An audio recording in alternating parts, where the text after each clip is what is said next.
You're good. Okay. I'll wait just a couple more seconds until my computer switches over to 6.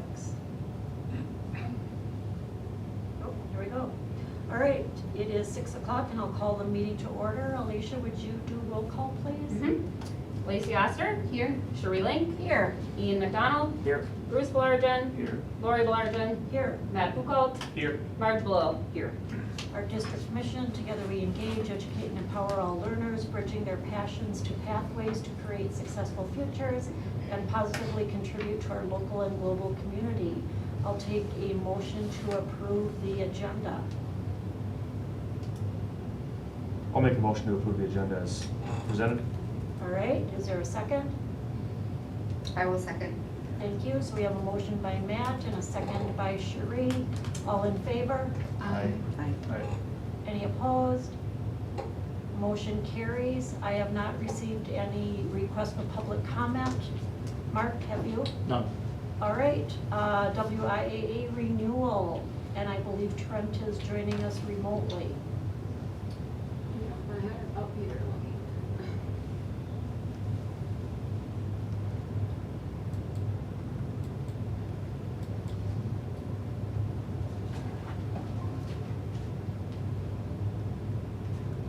All right.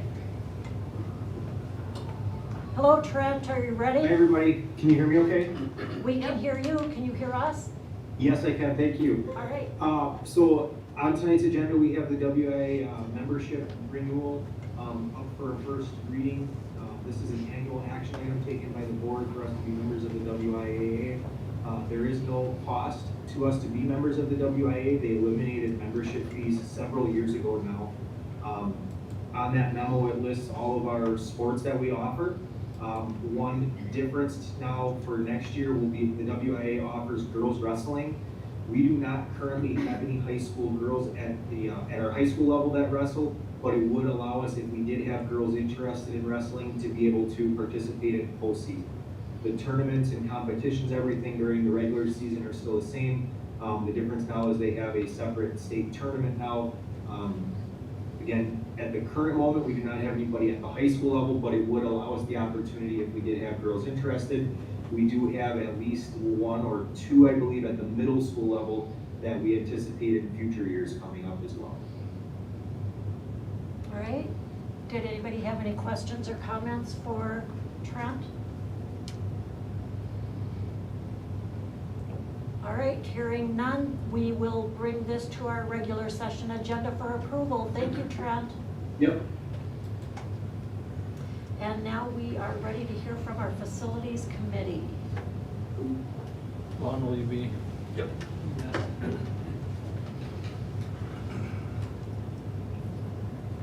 Perfect. Hi, everybody. Von Dirks with Wold Architects and Engineers here. We facilitated the long-range planning committee for this. With the same process that we used in the past.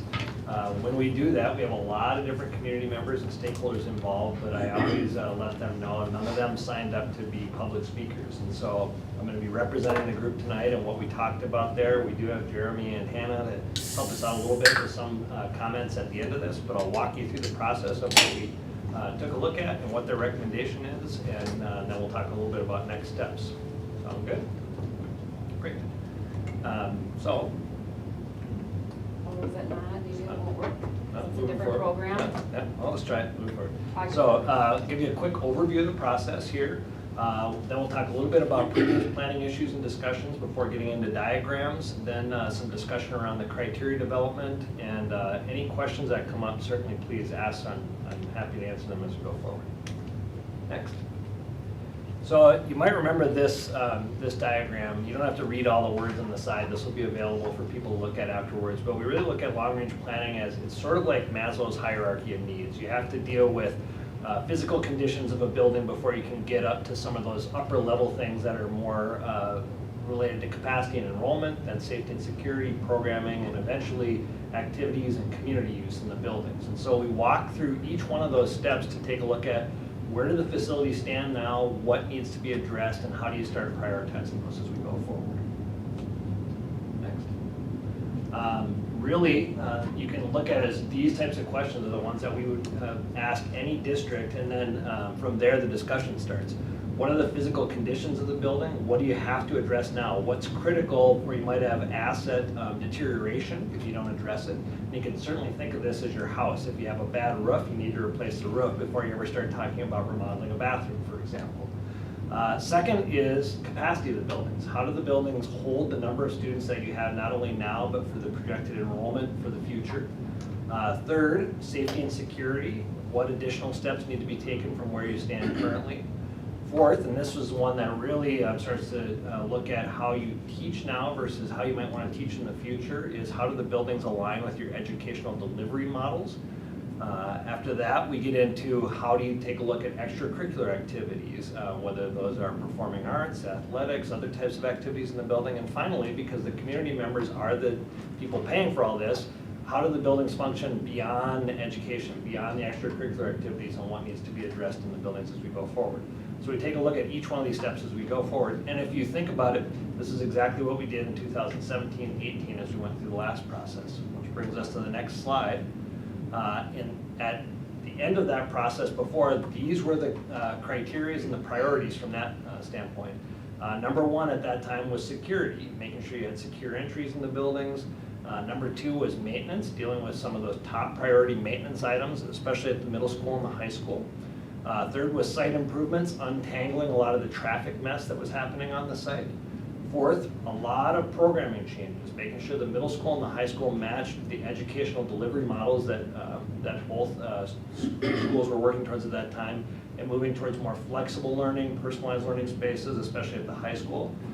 Fifth was activities, athletics, and community, rebuilding the track, auxiliary gym, stadium improvements, and the sixth was auditorium. As we went through that and started to, next slide please, so look at the pricing, that came out to a fairly large price tag at that time. You spent some time, those of you who are on the board, looking at this and determining what made the most sense moving forward. Next slide.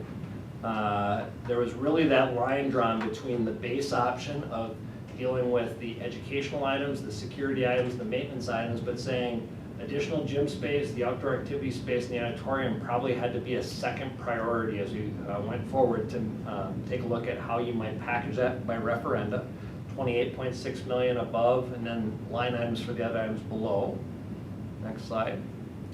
And that's really what that referenda was. It didn't mean that the needs didn't exist for those other items, but at that time you said we have to address these things, we have to move forward with these items going forward, and that's what passed in the last referendum. Next slide.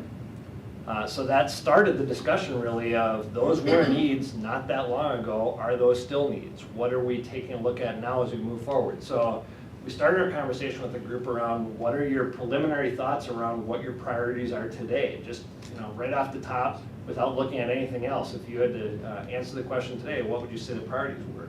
First thing that came up was, we did a lot of maintenance at the middle school and the high school, but the elementary school has maintenance to do, which is surprising sometimes. People think of that as, well, that's a new building. We don't have maintenance to do there, but that building is 20 plus years old at this point. The stadium improvements didn't get better with time. The track still needs to be rebuilt. We had issues around bleachers, and it's a natural turf field versus synthetic turf. That was still an item for discussion. Auditorium still remained a discussion there, 600 seats with making some improvements at the common space that's currently that shared auditorium use. Additional gym space was still in need. However, at the time in 2018, we were talking about a single gym at the high school, but the need exists probably for more than that. Even with scheduling, one gym probably just doesn't make it. And so it would be at least 2 gyms. And then there's a lot of discussion around community use. How does that impact as you move forward? And having a master plan for growth, understanding if we have new houses coming in, the community is growing, how do we plan for that was some of those previous concerns. And then we had some new topics for discussion on there.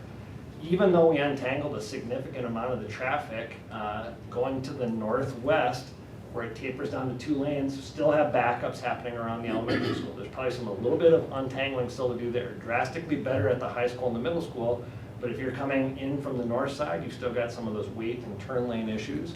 Had a lot of conversation around should we be thinking about a field house and a community center type of approach? Should we be looking at more for the community members? Moving all the ball fields onto campus so that you've got a contiguous campus was part of the discussion. Should there be maybe a community center complex, as I mentioned? Looking at the hockey facility, locker rooms there was part of our discussion, maybe an additional sheet of ice.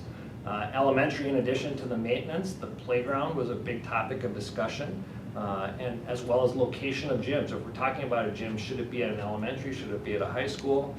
Storage is always an issue in any district we look at. And we did have some other discussion around, what about pool? What about gymnastics? And the group said, you know, that's probably not a high priority for us based on what we have currently, especially with everything else on the table. So this was the start of the discussions, putting everything out there and saying, what do we need to take a look at? Next slide. So let's start with the base of that pyramid, maintenance projects. As I mentioned, the elementary, 2001, you're at that 20-plus year mark. And if you think about the number of things in a building and the life cycle attached to it, a lot of things come due at about 20 years. Roof is about a 20-year timeline. Flooring's about 10 years, so if you go a couple of cycles into that, painting's about every 10 years. Mechanical systems last a little bit longer, but there's a lot of items at the elementary school that are needing to be addressed. The middle school, we're down to just doing renovation type spaces there. We've got some LED lighting conversions, but those are more return on investment types of things. Mentioned the site, the track still is probably the largest issue from a maintenance standpoint in terms of rebuilding it. There's a few drainage areas on the site that probably also need to be addressed. At the high school, boiler conversions, pending items, again, some of those LED lighting items, maybe 10 years from now, roofing, but there was a narrative that was coming out that the district really did a lot of work in the last referendum to address the middle school and the high school, but the elementary school has those pending needs. At 20 years old at this point, there's some things that have to be addressed at the elementary school. And if we look at the range, elementary all the way through high school, that's sort of in that $5 to $10 million range of maintenance needs. So if you start with the base of the pyramid and think, even if we do nothing else, we have to maintain the buildings, that's sort of a starting point for looking at facilities. We have to maintain them in that dollar amount. Next slide.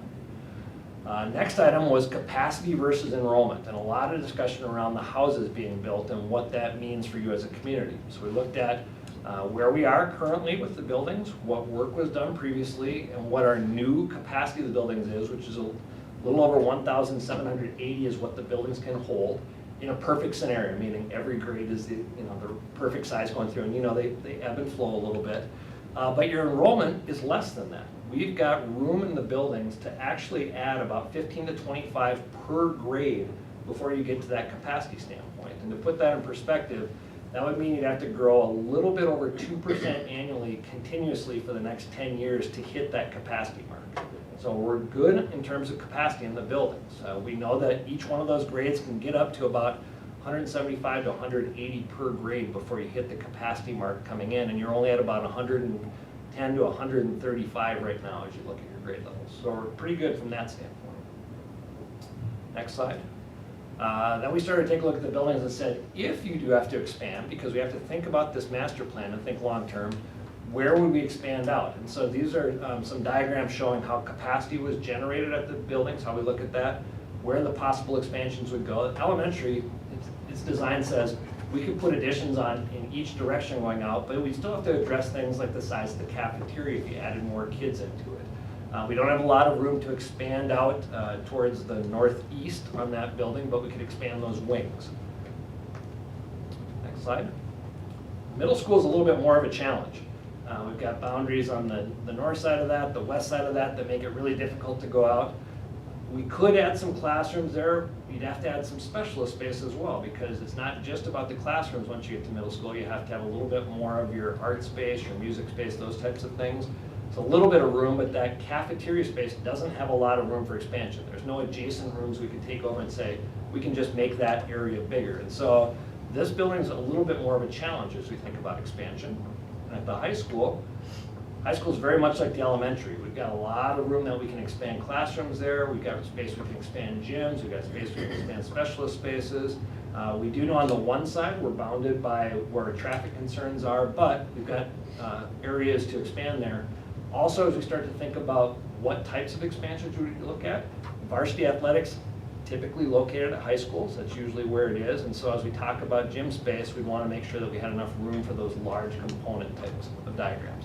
And I bring this up not because we just got done talking about how you don't have to expand your enrollment right now, but you want to have a plan for the future. So the next slide Just shows on the site where we expand. That's an easy one. We'll go to the next slide. This looked at 3 potential scenarios for how we might expand for the future. The reason this is important is because you want to make sure that any decisions you're making now are thinking long-term for the future. So we said scenario 1 would be another school on the site. Instead of 3 buildings, having 4 buildings on the site. Potentially another elementary school, whether it's a new 3-5 or another K2, where you take the number of students that are in the elementary right now and take the 5th grade out of the middle school and say we could make 2 equal-size elementary schools on the campus. The middle school then, by taking kids out of it, actually helps your capacity at that building, because now as you grow into it, you got 1 less grade, so you got more room. And the high school could have an addition onto it to expand. So that would easily accommodate your 175 to 180 kids, and it provides a little bit more flexibility on the site. Takes some of the pressure off those spaces like cafeterias, helps with adding some additional drive lanes and turn lanes coming into it, actually expands some of the site offerings in terms of ball fields. So that's one option. A second one was saying, what if you just put additions on the elementary school and the high school, make the high school very large, and maybe make the middle school and the elementary school your 2 elementary-based buildings. The middle school would become maybe 4-6 in that scenario. Elementary is K3, and you move all your secondary students 7-12 at the high school. Again, just testing these scenarios that we looked out. The third one was something that always comes up is almost every community we work with always says, what if we just build a new high school? Because everybody likes new high schools. So now you're building for 4 grades as you do that. We have room on the site to do it. Your high school would become a middle school, a 6-8 building. Middle school becomes one of those elementary schools. Elementary school gets a little bit smaller, K2. Similar to scenario 1, but you're actually overbuilding by about a grade. So we had a conversation with the committee about this and pros and cons for this. In the next slide, they ruled out scenario 2 and 3 and said, these don't really make sense for us for a couple of reasons. One, nobody liked the grade structure of that scenario 2, having a 7th grade through 12th grade all together. Similar for the new high school, that 4-6 model didn't really promote the middle school environment. Middle school has too many specialist spaces in it currently to really be useful as an elementary school. You're likely not going to use some of those specialist spaces at the elementary level, so turning that into an elementary didn't make as much sense. Without having that 4th building, there's a lot more congestion inside the building still on site, and you're overbuilding by a full grade in scenario 3. So I said, really, ideally, it's probably a future building for us at some point, 10 years out from now, unless you rapidly grow in the coming years. So having an idea of where that might go became an important part of our discussion. Next slide. So we just said, given the existing site that you have, you've only developed about half of the land that you own right now.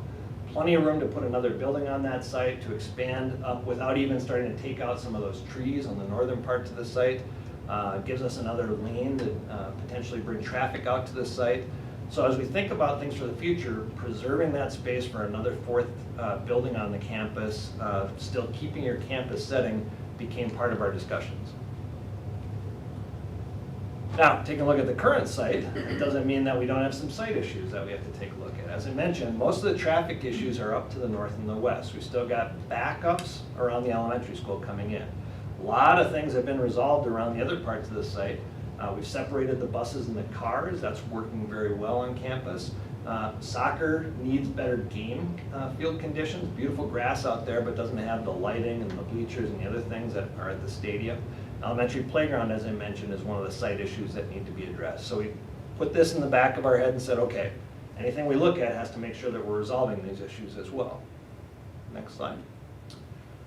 From a security and educational programming standpoint then, we said, what do we do in 2018 and what's left to do?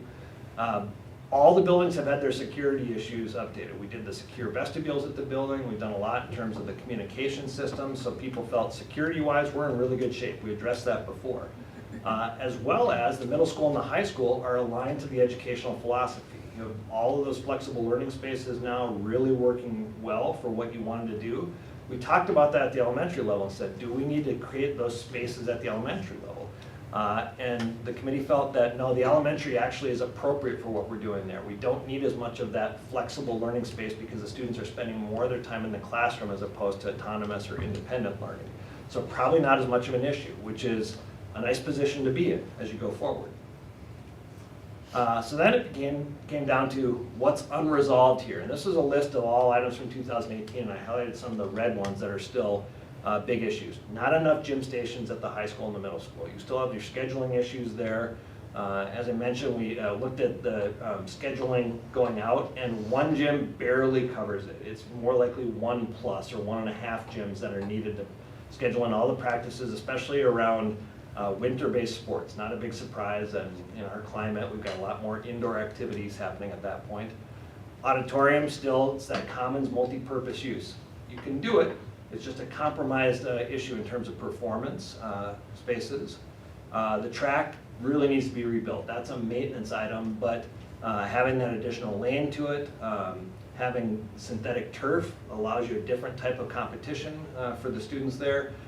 It would also allow you to move soccer over to the stadium, because now with the synthetic turf, you can play on that even after a rain like we just experienced here. 10 minutes later, you could be out there playing on that field without damage to it. So it really changes the way you think about things. As we talked about baseball and softball, the ability to potentially even have those as turf fields would give you some additional practice space for soccer, for football, other things in different seasons. And then just stadium upgrades in general, the bleachers, the concessions, the scoreboard, the press box were all items that we talked about with the group. So we knew that we had those issues to resolve when we got up to that athletics and activities component. So after a lot more discussion saying, okay gang, this is a big list, how do we start to prioritize this? The areas in gray said, okay, if we had to start prioritizing, those are the things that we would maybe say, we're not going to get to this time, or we have to have them on the list, but it might not be something we address. For example, the community center complex started to drop away and saying, let's focus on the students, let's focus on what we need. Maybe there's spaces the community still accesses, like walking track, things you can do in the winter, but maybe we're not building a 5-station or a 6-station field house. And we looked at lots of different models for how this might work. Playground is an important component to this, but adding another gym at the elementary at this time wasn't as high of a priority, especially if you're looking down the road at a potential 4th building. You would have an additional elementary gym there, and that might be the more appropriate time to have that. In the meantime, your sports are the ones that need that practice space, and having that over at the high school or the middle school made more sense. I already mentioned the pool and gymnastics came off the list, but locker rooms at the hockey arena, that one became sort of it's definitely a need, but if that's not a school building, is that something where the school should be putting the money to? And so we went back and forth on that a little bit as we move forward as well. We also looked at, should the stadium be rebuilt where it is, or should it be in a new location? So we looked at rebuilding a stadium where the current soccer field is. It's a little bit of a problem there. It's disruptive while you're building it. It doesn't give us a lot of options for resolving some of the traffic issues, but more importantly, it really starts to limit where the high school could potentially expand or need to expand. It's not cheap either, and so that one was something that we took a look at and studied, but said, probably not feasible. Let's look at fixing what's there as opposed to building it in a completely new location. And so the site, we were able to fine tune a little bit more from that, said we definitely need to rebuild the track. We add that 9th lane, which gives it functionality to it. Adding synthetic turf at the stadium, as well as bleachers and press box, and an additional drive lane going out towards the northwest. Because the concessions and tickets are in decent shape, that's probably not part of this. We're trying to be cost conscious as a group, so getting that price tag down a little bit more. Additional stadium parking, maybe at some point in the future, but that also said if we're trying to get down to a lower dollar amount, plan for where that might go, but don't include that at this time. And so we looked at saying, okay, stadium is maybe $6 to $7 million on the project. So after a lot of discussion with the group, this was the storyline that emerged, starting with the base of the pyramid again. Number one, there are maintenance projects to plan for. Our elementary school is 20 years old. It's time for us to take a look at addressing that. Even though people think of that as a new building, it's not new anymore. It's a full-grown adult at this point, and so we have to make sure that we're putting the same care towards the elementary school that we did towards the other buildings. The capacity of the buildings work well for what we have now, and we have a plan for where another building would go in the future. We know how we would expand the site. It's been designed for, it's accommodating our plans, so that will help us make short-term decisions. But at this point, there aren't capacity issues that we have to address. We have to be cognizant of what's going in, but that's coming down the road. In the last referendum, we addressed our security concerns. We feel like the schools match our expectations for what we want to do from a security standpoint.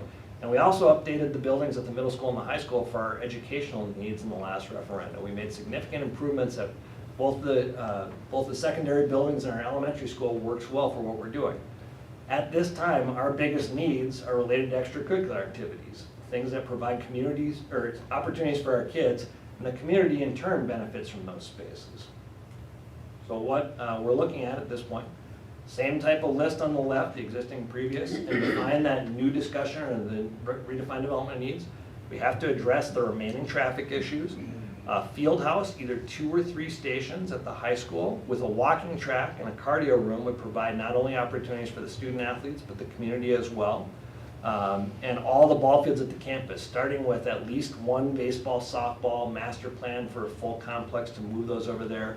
Potential for synthetic turf there, as well as planning for scoreboards and lights if we're gonna have larger games at those facilities. So master planning what it would be, starting maybe smaller and getting larger. These are diagrams showing how that high school would expand to accommodate both a performing arts space as well as gym space. This is showing the larger version of a 3-station gym moving out to the northwest at the high school. Auditorium would allow you a separate entrance coming in, have the ability to redo some of the parking there. Music could load directly into the stage from the back. Works fairly well on the site to provide those expansions at the high school. The next slide shows a slightly smaller version at 2 stations. Both still have the walking track, just a little bit smaller walking track, and it's 2-station obviously. Gyms are easy for us to plan how they would expand. So just because if you were to do 2 stations now, doesn't mean that would preclude you from adding another station, taking off the end wall and really making that even a larger field house in the future. Precast wall panels allow you to do that. So the recommendation from the committee that they want to bring forward to the board is this. And we have a range on there because right now, I'm sure you're aware, inflation has got numbers all over the board, and so we're trying to be conservative in this. Maintenance projects, stadium and site improvements, the auditorium, some parking revisions related to how we'd expand the high school, additional 3 gyms, and baseball and softball with synthetic turf. So it's a range of 46 to 55 plus million. Down below is 2 gym option, and they know that that's discussion for the board in terms of whether that would be 2 or 3. And they also know that this is the full list of all items, and that may not be where the community support is right now. So they're recommending some additional survey or discussion to determine what that list is. As I said, I'm simply giving you sort of the conversation and discussion, but we do have some people here that can help with that. Ernie and Han, maybe you want to add a little bit of thoughts in terms of the need behind this. Hello, my name is Hannah Lammers, and I live and have kids here in the Somerset district. My husband volunteers for a lot of the youth sports. I'm the head of the elementary parent group, and I got involved in the facilities committee planning because I'm really invested in this community, and I want to provide the best opportunities for our youth now and going forward. And I'm Jeremy Lesha. I've been part of the community for a better part of 15 years. I got 2 students. One's leaving, still have 1 student in the district, but I've been involved in a lot of the coaching aspects since my kids were in T-ball all the way through. So I've coached T-ball, softball, youth basketball at both boys and girls, middle school football, and also varsity girls basketball. So I've seen a lot of the scheduling issues that we've had with indoor and outdoor facilities that we have in our community right now. Yeah, so we were invited to speak on some of these pieces of the referendum, and just because we're involved and we've seen it and been a part of it, and just to kind of speak on some of that insufficient facilities and spaces that we currently have, because we want to be able to meet the demands of our current and future students. So one of the things that Vaughn kind of discussed was like that capacity issue. You know, if we didn't have enough capacity for the students in classrooms, we would build more classrooms. And luckily that's not our issue at the moment, but we do have an issue with capacity in terms of field and gym space. We have more kids involved and more teams involved than there's room to fit in our current gyms and fields. And so that is a need that we do have. A couple months ago, we had a softball parent meeting for varsity sports. My daughter started in 10U softball, 8 years ago now. And we roughly had 30 kids in the youth girls softball program. Right now, we have about 25 on the JV and varsity level. But once you get below that, there's over 100 girls that are now involved in youth softball, which is a fantastic thing that girls sports are really growing at such a pace. ESPN and all the sporting, they're helping that. They're helping drive that right now. They're finally televising girls volleyball and girls softball on TV, which is such an awesome thing. My wife was a softball board president for a few years, and this is when we only had the 4 or 5 girls teams that needed field space. And she would spend weeks with high school representatives and youth baseball representatives trying to figure out where and when everybody can access fields. And I mean, just with St. Anne's had 4 fields. You had the 3 fields at Village Park, which the baseball field really wasn't utilized because it was too big for any of the youth stuff anyway. And then, we all know the condition of our the middle school baseball field. And then we had Christ Lutheran and Village Park, which also have their struggles. So, I mean, you get girls to get maybe 2 practices a week. It was usually 1. I mean, a lot of times we would go to one of the parents' houses and we would practice in their backyard. I mean, so it's a real struggle. So. And the practices that end up going later in the evening too, which cuts in on our kids' time to study and sleep. I think another awesome piece bringing these updated facilities to our community is that it benefits all the community. It's not just kids that are in certain sports. It's every kid on campus will use these spaces, and the entire community can not only have access to those walking tracks and those fields, but then when we have a track where we can host meets, we're bringing people here to spend money in our community, and it's only an upward spiral in the progress and the benefit that it has to our community. It's worth every cost. And I think it's the capacity issue and the fact that we have so many kids going out for sports, it's a good problem to have. I do know people personally who do go to other communities, Stillwater, Hudson, New Richmond, because if we don't have the space or the timing, that they go other places. And we want them here because these programs are awesome. So a little bit more getting into like stadium improvements. We talked about this one at length too, with putting turf down on the field. It actually will help the scoreboard issue. We have such beautiful video scoreboards in our gymnasium right now, and everybody loves them. But they also pay for themselves with advertising. There's volleyball games, there's basketball games, there's wrestling, there's all kinds of events that happen in that gymnasium where people who want to advertise, they get the vision out of their advertisements. Our scoreboard at our football field is past deterioration state. But the problem with trying to get a really nice video scoreboard out there is we have 4, maybe up to 6 events at our stadium a year. That's it. It's tough to ask a business to advertise on that board for 6 times a year. So especially with going turf, expanding the track, so we're hosting track meets, we have soccer games, we can now host varsity and JV soccer because now we will have lights, varsity games, JV, C-team football games, even middle school games. You're really starting to get more people in the facility to entice businesses to want to advertise on that board, and I know Trent has always said he goes out there 3 times a summer just to make sure that it turns on, hoping that there's not a problem once football season starts. So that's going to be just another benefit to it as well, having that all redone. Yeah, and we've kind of been talking more about the gym and field space because we feel like there's less information about that in the community, about the need for that. Obviously on the referendum is that auditorium support, and I feel like, to me, that's a no-brainer. We don't have an auditorium, and we have amazing kids that would fill and use that space that haven't had the opportunity to perform in auditoriums. I was able to go to the musical that was put on a few months ago, and they did such a great job. But we were in a cafeteria, you know, and so obviously, like I said, we're talking more about the sports because hopefully the auditorium is a no-brainer that we have to have that. But we need the other facilities just as much as we need an auditorium. Yeah, and getting into the gym space, this spring, prime example. I mean, it's always a struggle with basketball season when you have, you know, 4th grade through 8th grade youth teams trying to get practice, and then you also have the varsity and JV and C team trying to get practice time. So, I mean, when I was coaching youth boys basketball and youth girls basketball, our practices wouldn't be till 7 or 8 o'clock at night.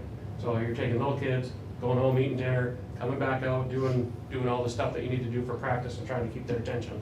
But the spring is also a big issue.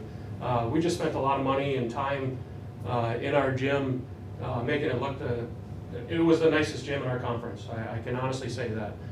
They did a fantastic job with the bleachers and the floor. And if you go in there right now, there is shot put marks and there's baseball marks and there's everything else, because our spring, and this isn't an anomaly spring where we're inside a lot. The girls spent their first probably 5 weeks inside practicing. The boys did the same thing. Track had to do the same thing. So now you have 3 varsity and JV sports trying to utilize 2 spaces, which neither one of them are big enough for any of them. There was a time where the track team was running through the high school for their practices. So we decided 3 gyms would be fantastic. We could probably get away with the 2 just because, like you had mentioned, we can expand it if we need to later. And that would, you know, keep our varsity gym a lot nicer, but it would also allow the space for our spring sports to actually put in the work that they deserve and desire. So. Yeah, and just the last thing that I want to say and emphasize, there are other communities our size that already have these facilities.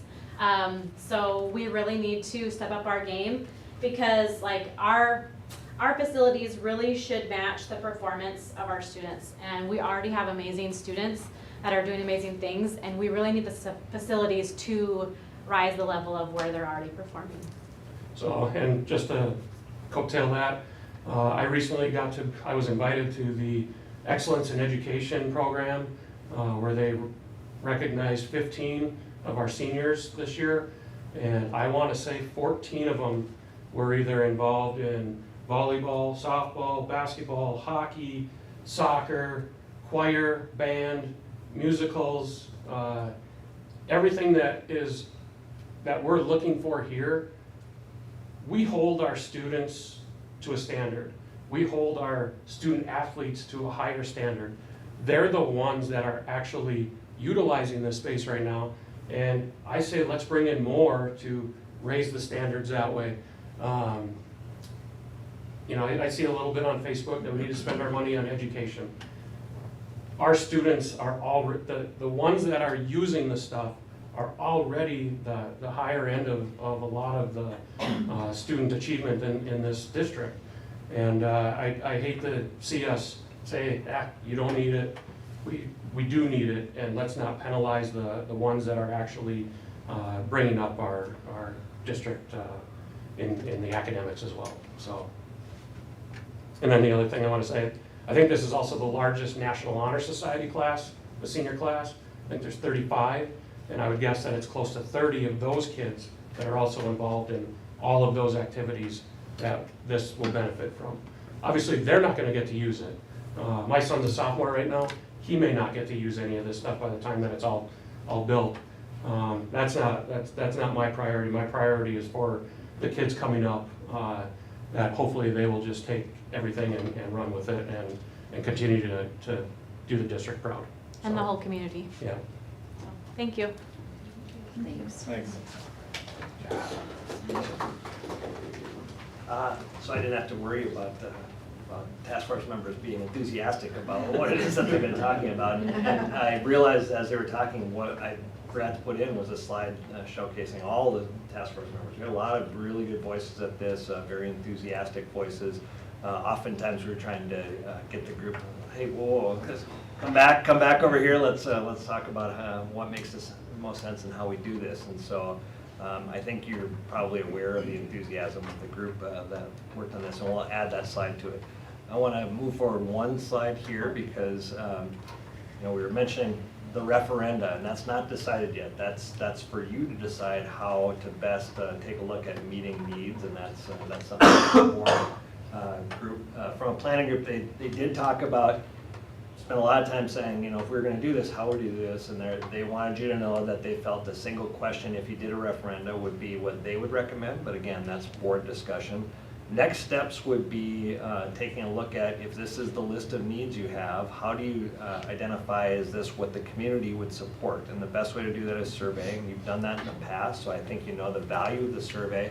That's a really good way of isolating the components, taking a look at each one of them, seeing and making sure that you have support before you would ever decide on how to implement that. And if there's any additional factors that come out of it. The surveying companies that you've worked with in the past are really good at identifying other things that aren't related to facilities that may also be a red flag or an item for you to consider as a board.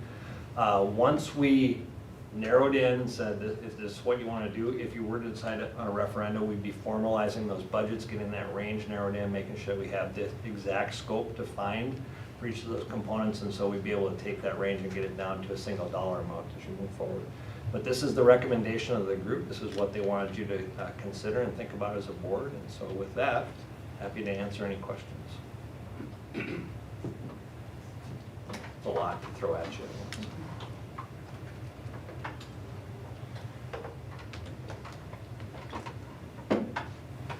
Well, this item will definitely come back to the regular session for decision, but we have all these people here. If you want to ask questions, does anybody have anything they want to comment on or ask?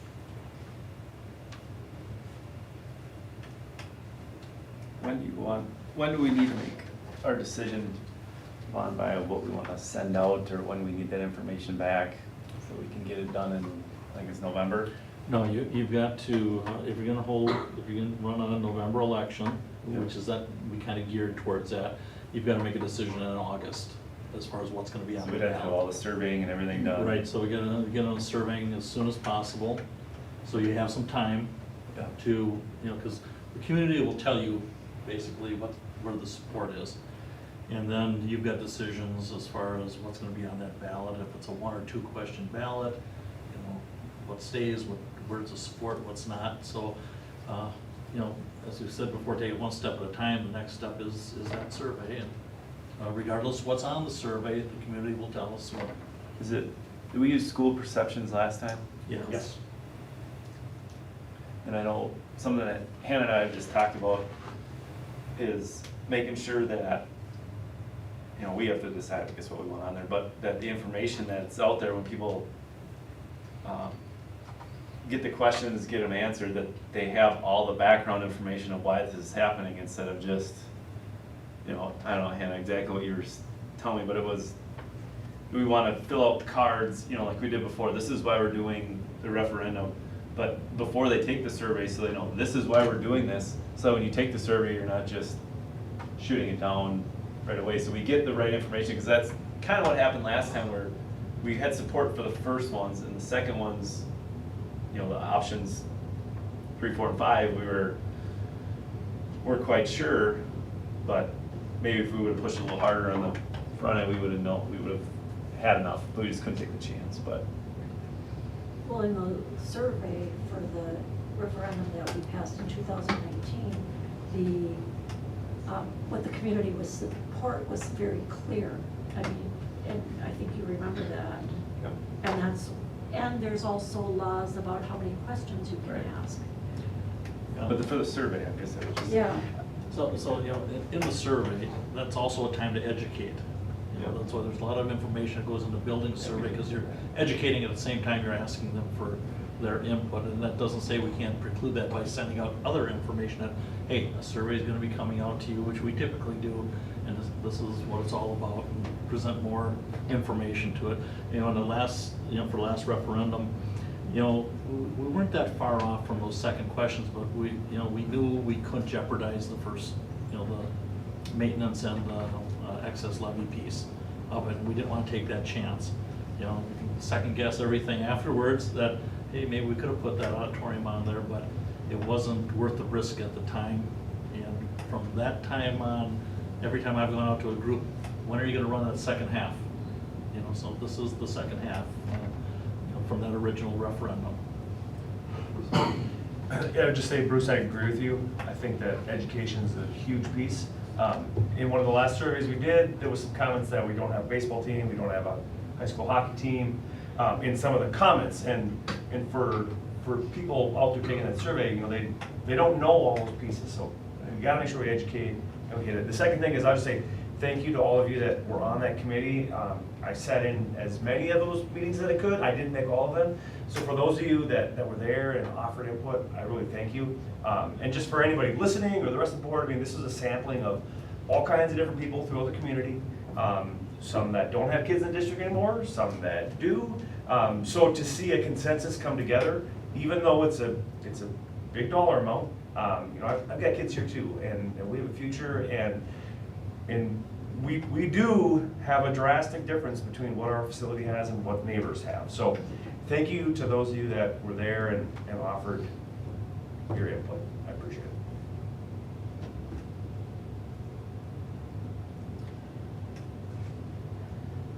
So the good news is our regular session is next week.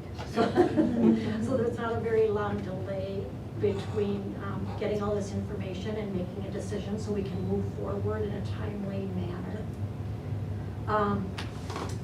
Rob Demuse, who just presented from our last school perception survey, has a huge article out about referendums in Wisconsin. So I look forward to working with them in crafting the best kind of survey that we can with the necessary information so that when people are answering the survey questions, they have the information.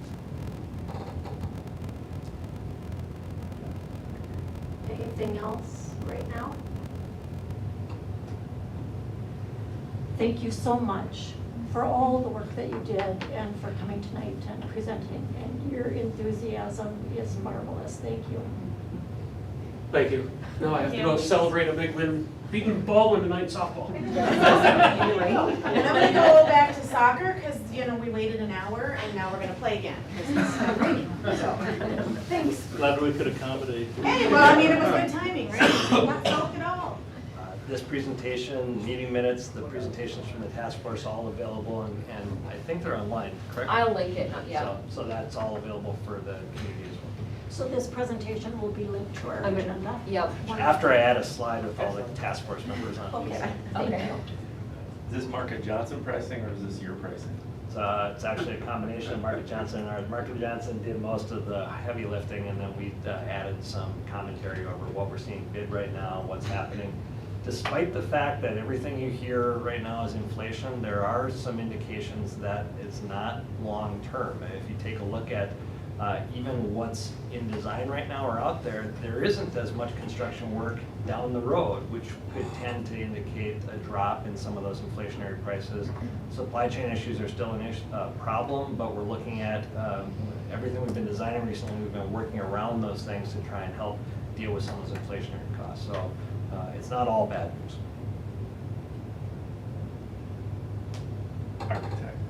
Architect. Trying to figure what you're implying there. I do. Thank you.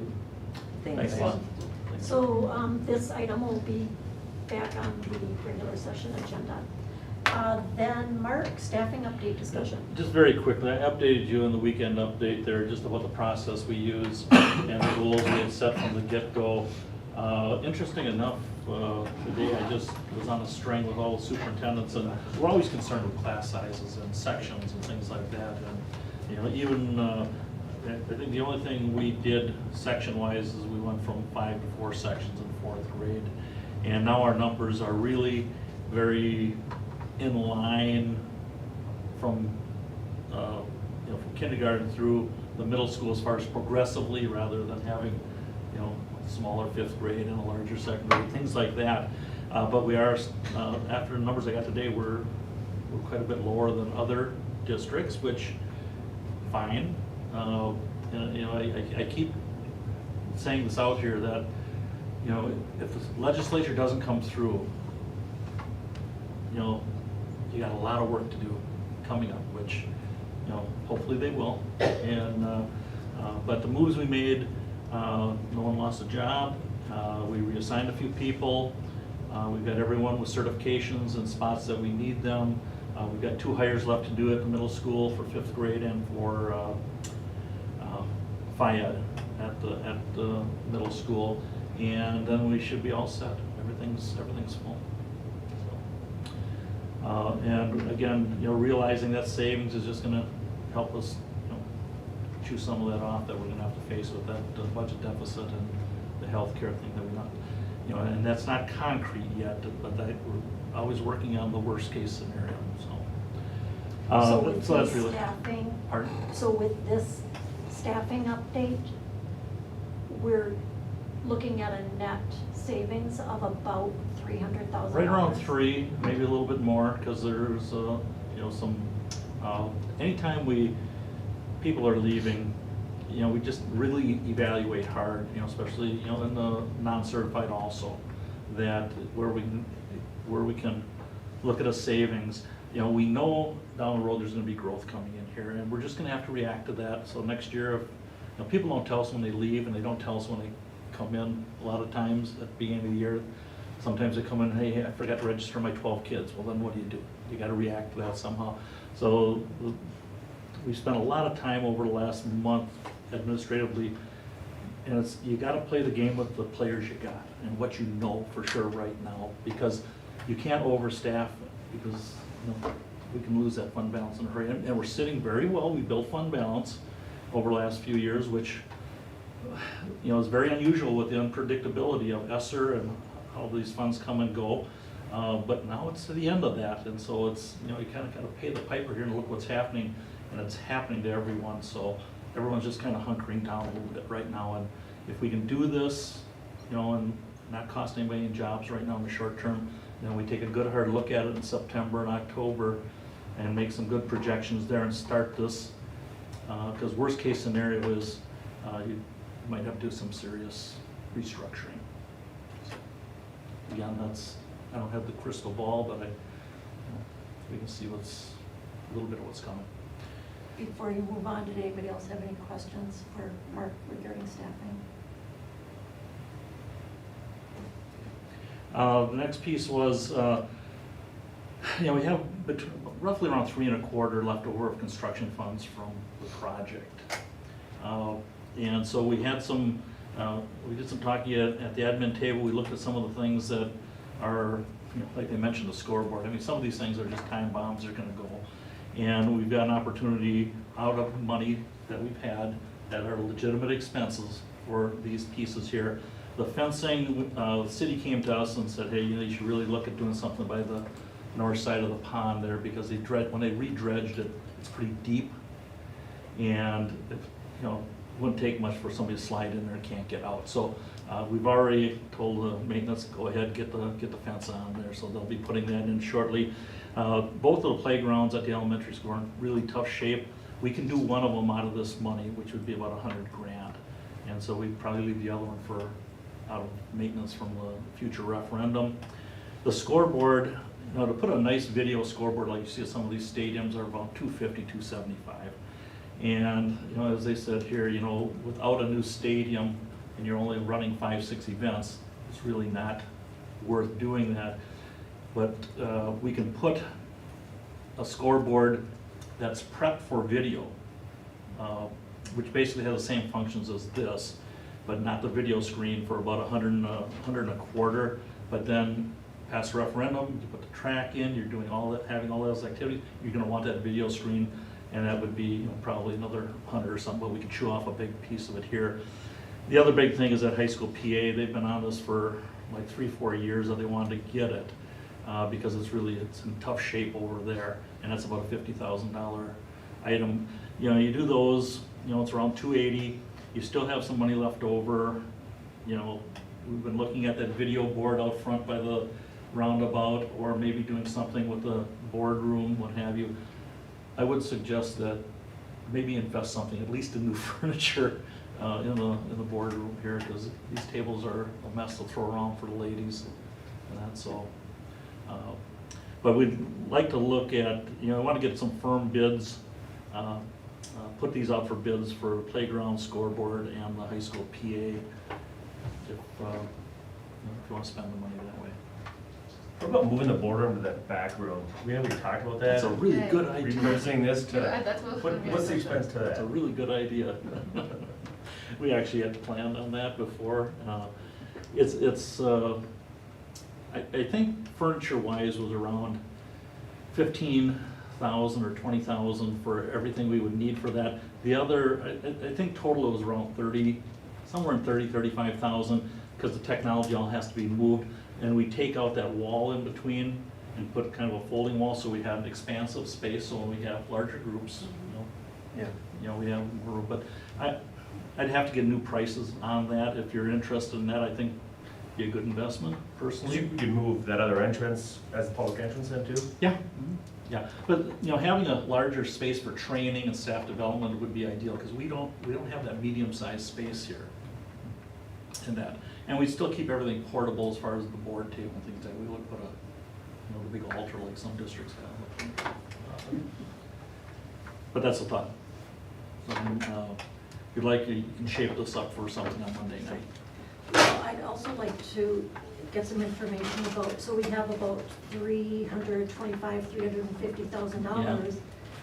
A couple of items that have come up repeatedly are the HVAC system at the elementary school and the traffic flow, and they were brought up again tonight. Could we do one of those items with this $300,000 and some thousand? Well, I think traffic flow, if you do what, as far as putting a third lane all the way through and starting up on that hill with a turn lane into the elementary here, I think it was somewhere around $800,000-900,000 for that. And I don't know what the HVAC piece over in the elementary is. I know there was, George was recommending last year some piece for $15,000-20,000, and that's all I knew of it until Tim got on board, and then he went through everything and said, oh, no, we've got other things coming up with that. So I don't have an answer for you on that, but I could sure find out. I would like to know, because going over board bills, we're spending thousands of dollars every month with maintenance issues with the HVAC system at the elementary school. Yeah, and that's, some of it's the coordination of the electronics. I don't know if they've got that fixed yet or not, but there's been some issues there with the systems talking to each other. So it sounds like the traffic flow problem is not possible with this leftover funds, but we're gonna check on Yeah. the elementary HVAC system perhaps? Yeah, we sure can. See what we could get done there possibly. Could you just clarify real quick too, so this is leftover money from the last referendum? So what can it be used for, what can't it? So when we bid everything out, before we bid, we were way over. We were, I think, $2 million over. The bids came in $2 million under that. And so we originally had maybe 2.12, to do some other projects, which we did this back parking lot and some other projects. And, you know, as we go through those projects, you know, we're keeping track of where things are. And we actually have about $300,000, $3.25 left in that account. I think we had around $290 or $3. Then Market Johnson said, nope, here's another 40. So it's been kind of a, we're waiting. So to be used for We can construction, We can upgrades, spend maintenance? that money on anything that was covered in the 2019 referendum. So maintenance, traffic flow, anything that was covered in the 2019 referendum, we can spend that money on, any of those categories. Yeah, we can't buy band uniforms or put additions onto the, you know. So, again, we're staying with, like, these projects here are well within, and, you know, the HVAC, things like that, you know, they're well within our spending capacity on those. Okay. Did anybody else have any questions for Mark on this item? Was that recommendation by George like a Band-Aid to fix the system, or was it, You know, I don't know, again, I knew there was one, we replaced some units over there, and then he came back and said, well, we still have one, we don't know where the money is yet, and everything, and I know it wasn't a major unit, but then Tim got in and started going through everything and said, we got some more issues. So, we'll see what they think. And again, with what they're recommending here with maintenance, you don't have to put 6,000 to 10,000 in there right away. I mean, there's some things you can do, but I want to see how we can phase that also. Because bottom line, the numbers here, you're gonna have to bring, that's my gut. You're just gonna have to bring these numbers down to something that's reasonable, and we'll see what the public will support. Once we get that survey back, then you got some work to do. And it'll be end of June and July.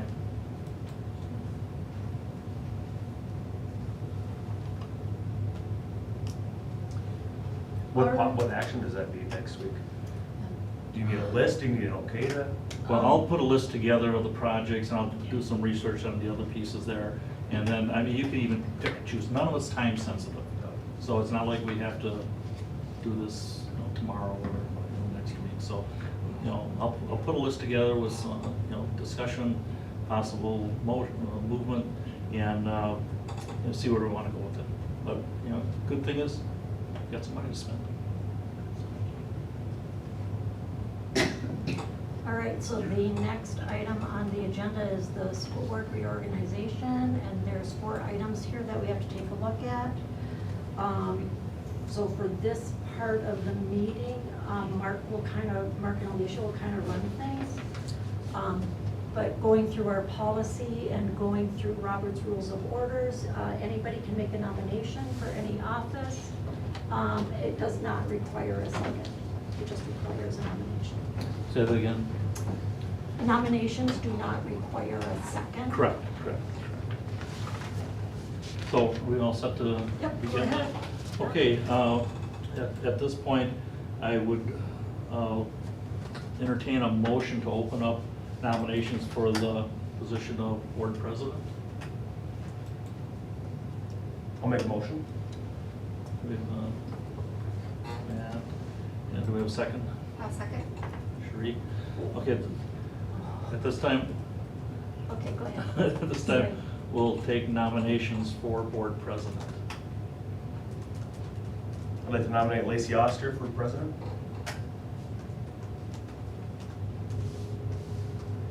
I'd like to nominate Lori.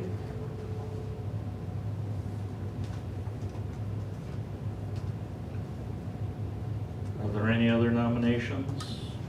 Any other nominations? Any other nominations for board president?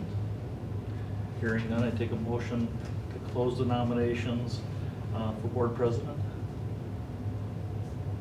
Motion. Second? I'll second.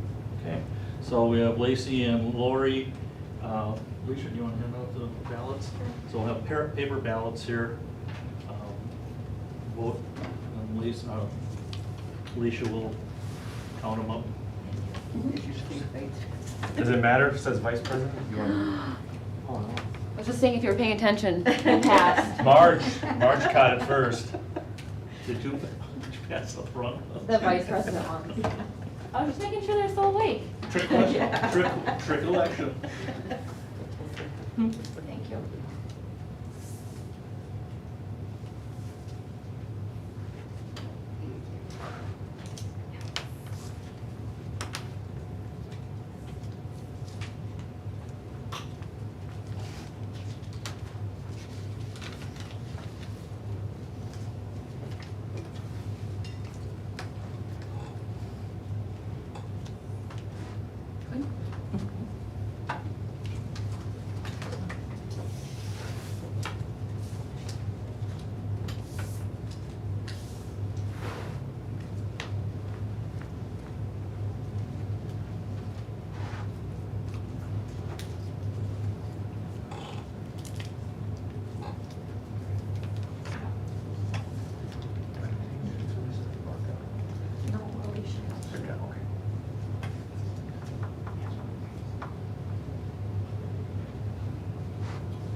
Lacey, you are the new board president. If you want to take over the meeting, run these other, or I can finish the officers. If you want to finish, since you know you have the plan there, that would be Okay, wonderful. if that's okay with you, I'll do the rest of the officers. The board, the committee assignments that don't have to be done tonight. You can probably wait until like Monday or something like that and get those done. So, okay, we'll take a motion to open up for vice president. I will make a motion for vice president. Sheree, second. I'll second. Bruce. Nominations for vice president. I'd like to nominate Matt Foucault. I'll nominate Bruce.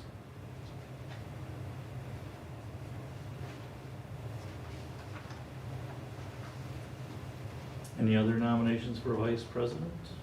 Any other nominations? Any other nominations? I'll take a motion to close nominations. So moved. Second. Now you can hand out your vice president. Yes.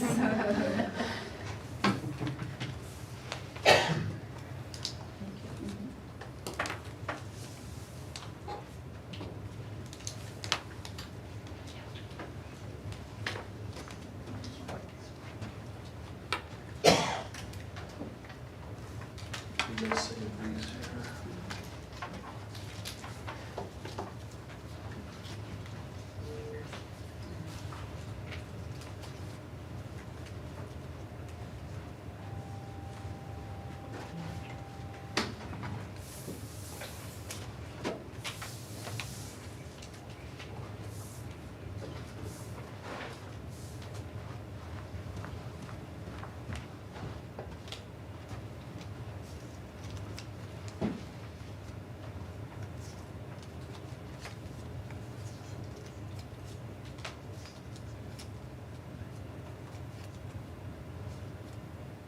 Okay, Matt, you're vice president.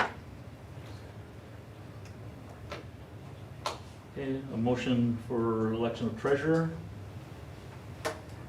I'll make a motion. Thank you. Treasurer. Second, I'll second. Ian. Nominations for treasurer. I'd like to nominate Bruce Clarkson. I will nominate Marge.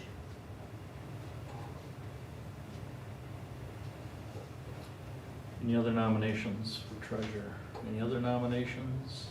Any other nominations? Okay, take a motion to close nominations. Make a motion to close Thank you. Second. Thank you.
Bruce?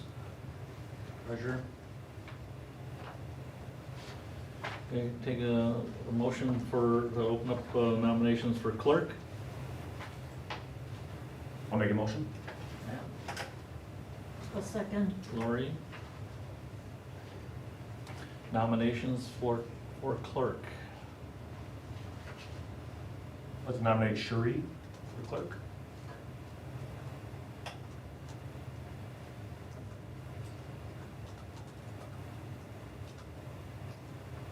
I'll nominate Marge for clerk.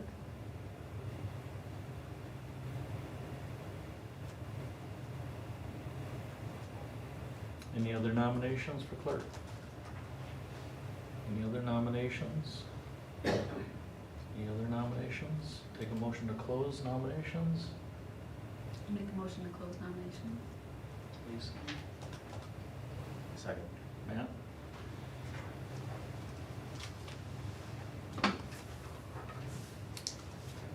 Thanks.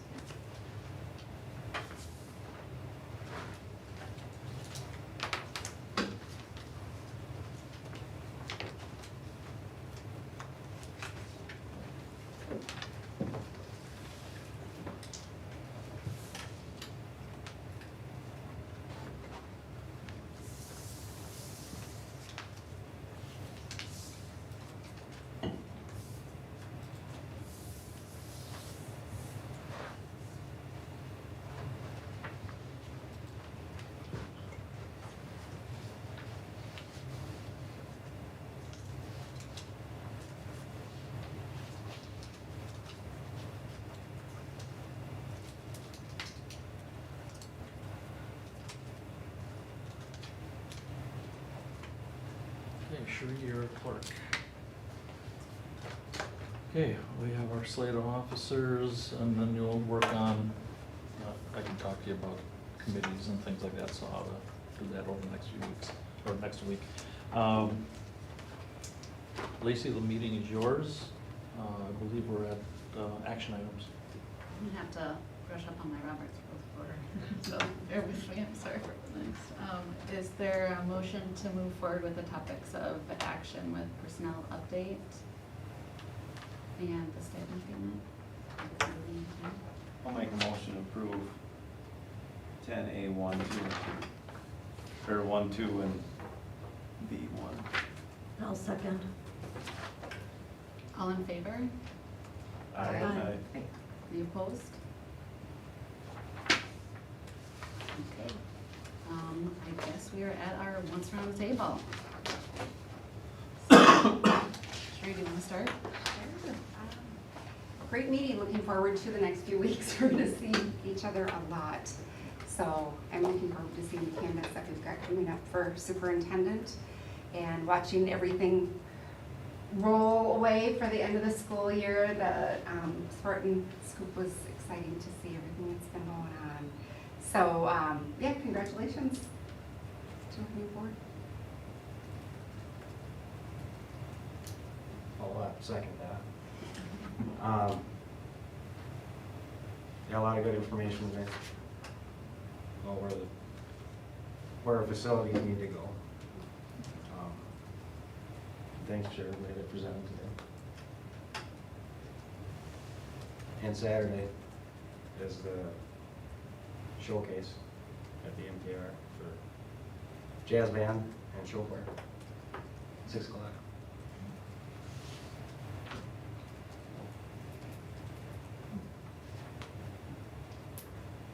Bruce? I don't have anything. Lori? Congratulations to our new officers. Good luck. Let us know if we can help you with anything. And in the future, I would hope that the board would get a request for stipends in a much more timely fashion. This person has already put in 2 months of work, and in my opinion, this should have been brought to the board quite a while ago. Thank you. I'm done. Matt? Marge? Thank you, Lori, for your leadership over the last number of years. I think you did a great job. You were on top of things, and thanks. I will also piggyback with just everybody's work throughout the last year and some changes ahead, but I think looking forward to all continue to work together and go forward. And I just wanted to thank the facilities committee that came. Matt and myself and Ian were representatives on that as well, and there was just some really good discussion, so hopefully that we can move forward and have some good results from some of them, so.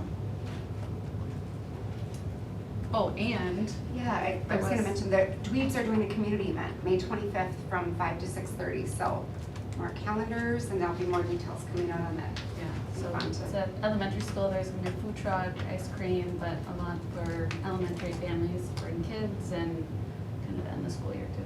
And they can buy Dweeb's glasses the week before. Okay, is there a motion, so do I have to first take the motion to adjourn this meeting? Nope, you make a Okay, motion. does to someone move have a into- motion to move into closed session? I will make a motion to move into closed session. Is there a It second? needs to be read. I make a motion to move into closed session for the board pursuant to Wisconsin statute 19.85, 1C for consideration of employment, promotion, compensation, or performance evaluation data of any public employee over which the governmental body has jurisdiction or exercises responsibility. I'll second. And you have to do a roll call. We'll do a roll call vote, or Sheree, Aye. Ian, Aye. Bruce, Yeah. Yes. Lori? Yes. Marge? Stacy? Yes. So we will now We are now in go into closed session.